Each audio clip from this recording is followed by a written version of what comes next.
Quantas pessoas ficam surpresas quando eu digo que o testamento, ele não evita um inventário. É isso mesmo. O testamento, ele não evita um inventário e eu vou te explicar o porquê. Vamos lá, então, gente. O que é o testamento? O testamento, ele é um ato individual, personalíssimo, de uma pessoa física, uma pessoa natural, sobre a disposição do seu patrimônio após a sua morte. Então, é uma manifestação de vontade onde o proprietário de um conjunto de bens ou de um único bem, o proprietário, ele insere diretrizes a quem vai pertencer aquele patrimônio quando ele não estiver mais aqui. E para fazer isso, a pessoa ela tem que estar com as suas faculdades mentais, na sua plena capacidade civil, para poder dispor deste patrimônio da forma como ele achar que deve no testamento. Então, ele tem que ter capacidade civil plena, né? E também ele tem que ter discernimento do que ele está fazendo. Isso é uma condição de validade do testamento. Se a pessoa não está com as suas faculdades mentais nas suas perfeitas condições, vamos dizer assim, esse testamento ele já pode ser contestado ou sequer realizado, dependendo de onde ele for feito. E o testamento, ele tem 3 modalidades, ao menos, né, as principais, vamos dizer aqui, os 3 tipos de testamento, que são o particular, que é aquele feito de forma particular pela pessoa, tem o público, que é feito perante o cartório, né, perante o cartório, e tem também o testamento cerrado, que é aquele que também depende, que é um testamento fechado, que a gente diz, e que também depende do cartório para validar aquele ato, aquele testamento. Isso não é relevante para o que a gente tem a falar aqui, mas é importante que você saiba desses tipos de testamento. E é claro que o testamento público e o cerrado, por ter uma validade, né, por um tabelião, ele acaba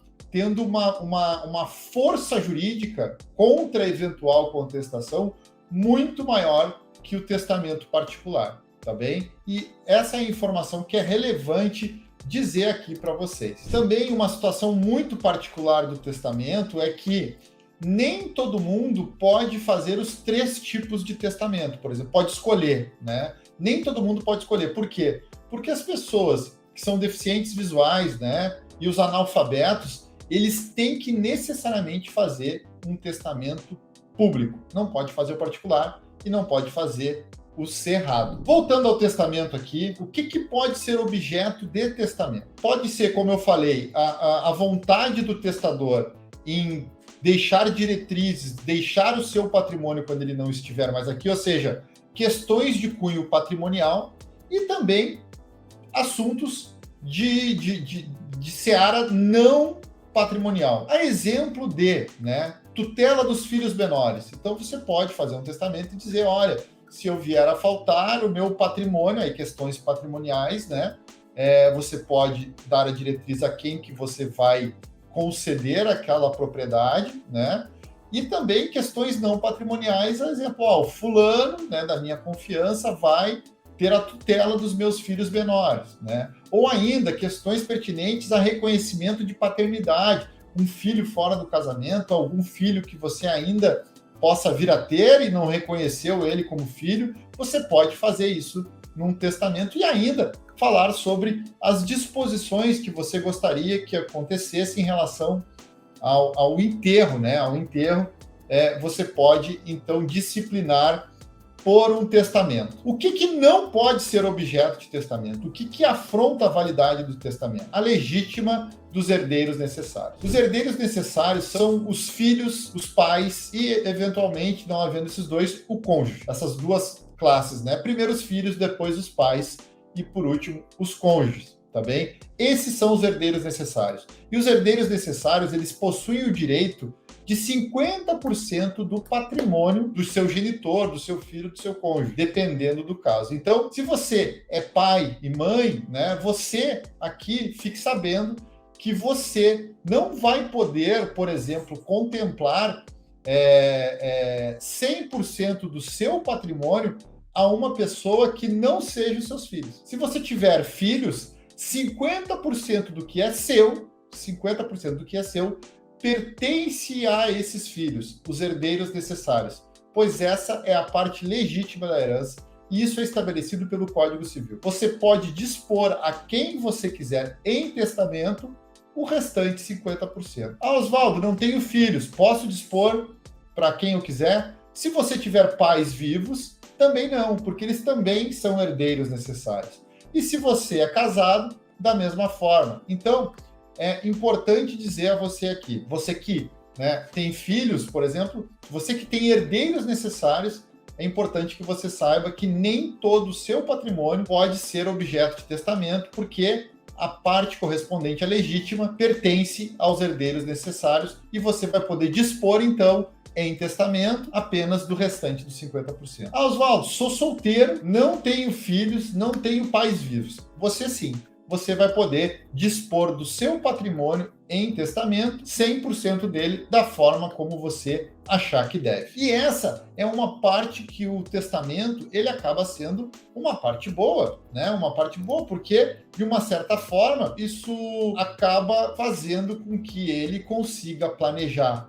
Quando ele não estiver mais aqui, qualquer de nós, consiga organizar o seu patrimônio, pós-morte. E essa, apesar de ser uma questão limitada, é uma vantagem. Gente, eu tenho que falar para vocês que o testamento, ele não evita o inventário. Por quê? Porque se uma pessoa faz um testamento, ele, para ser executado, para que o que está nele contido, tenha validade e tenha efetividade e seja exercido pelas pessoas, ele tem que ser aberto. E a abertura de testamento, ele é um procedimento judicial. Não se faz uma leitura de testamento como em novela, como em filme, e a partir dali ele é executado. Não, isso não é assim. E por isso que o testamento os filmes, as novelas acabam fazendo um desserviço porque as pessoas acreditam que ele funciona daquela forma, mas não. A abertura e a execução de um testamento, ele tem que ser feito mediante uma ação judicial, ou seja, um juiz de direito, ele tem que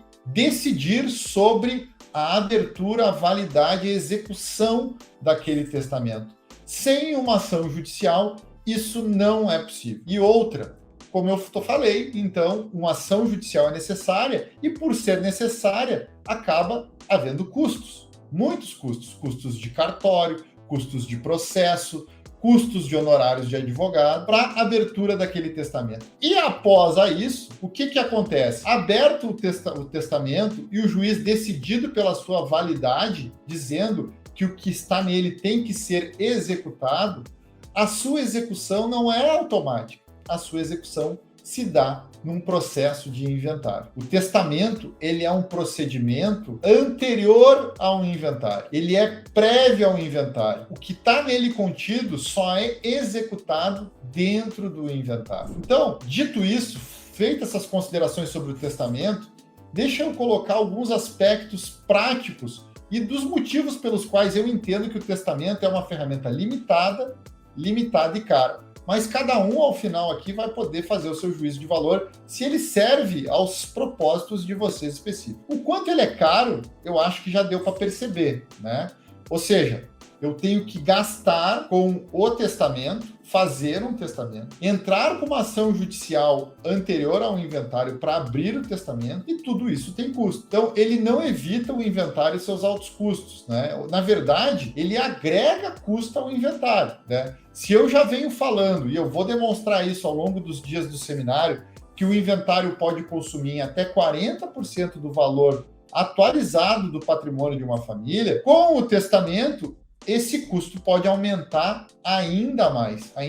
E isso, para mim, já é motivo suficiente para ele não ser uma ferramenta de planejamento sucessório adequado. Por quê? Porque quando as pessoas buscam ou o testamento ou a doação, elas querem uma bala de prata, Quer fazer uma coisa só para resolver o problema do inventário, e isso não funciona dessa forma. Infelizmente, o testamento e a própria doação, como ferramentas isoladas, são ferramentas muito limitadas e caras, né? Muito limitadas e caras. E por isso, eu sempre digo para as pessoas que é apenas a análise do caso específico que vai determinar o que se pode fazer para planejar o patrimônio de uma família. E esses dois institutos, sempre que se usam de forma isolada, eles não trazem uma total proteção patrimonial, uma economia financeira para a família e ainda paz, porque tanto o testamento quanto a doação, eles são passíveis de serem contestados, e eu vou dizer isso adiante por quê. Mas como eu venho falando, o testamento, pelo seu preço, pelo custo que ele agrega,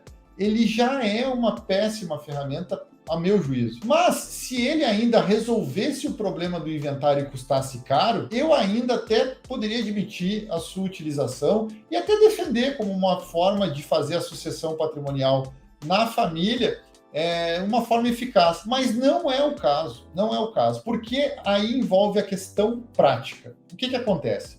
A maioria das pessoas, quando vem a fazer um testamento, já estão na parte, vamos dizer assim, final da sua vida, né? Ou estão com alguma doença, ou estão preocupados em não deixar ninguém desassistido, né? Já estão num estágio de vida, ou até mesmo num estado de saúde, que muitas pessoas, né, os herdeiros, se vierem a se sentir prejudicados, podem contestar aquele testamento em razão justamente do momento em que ele foi feito, contestando a capacidade do testador, da pessoa que fez o testamento. Pois lembre, como eu falei no início, para fazer um testamento, a pessoa tem que ter capacidade civil plena e discernimento do que está fazendo. E também, né, essa pessoa ela não pode estar induzida em erro ou até mesmo sendo coagida a fazer isso. E a gente vê inúmeros casos aí, na mídia vem sendo publicado. Inclusive, o caso mais emblemático é o caso do Chico Anísio. E o que aconteceu no caso do Chico Anísio, para quem ainda não conhece, né? O Chico Anísio acabou deixando um dos filhos de fora e o filho é herdeiro necessário. E aí esse filho acabou contestando aquele testamento e esse testamento, essa discussão durou mais de 10 anos. Acho que é recentemente que acabou essa discussão. Chico Anísio deixou mais de 15 milhões em patrimônio e hoje o patrimônio já está praticamente deteriorado porque há mais de 2 milhões em dívida desse patrimônio. E isso foi contestado pelo filho justamente porque Chico Anísio fez vários testamentos e um dos últimos é que ele alterou isso. Quando ele já não estava no seu, né, já estava muito doente. Não vou dizer que ele estava prejudicado da sua capacidade civil, mas ele já estava muito doente, numa situação bem complexa, e isso foi utilizado como argumento, né? Então, isso dá essa precariedade, ou seja, a pessoa que se sentiu preterida, prejudicada, acabou contestando isso, e isso agregou custo. E o patrimônio, né, a prática disso, né, já acabou prejudicando todo mundo, todos os herdeiros. Então, realmente, o testamento ele não oferece uma segurança jurídica. Na realidade de hoje, diga-se de passagem, né, a gente vive mais, nós vivemos mais em melhores condições, tá bem? E hoje a gente consegue, uma coisa que é importante num processo judicial é a questão da prova. E hoje em dia, dependendo das coisas, hoje em dia a gente consegue produzir prova de formas que a gente não conseguia anteriormente. As pessoas conseguem, então, discutir, levar essa discussão de uma forma que coloca em risco esse tipo de instrumento, que apesar de limitado, ele custa muito caro mesmo.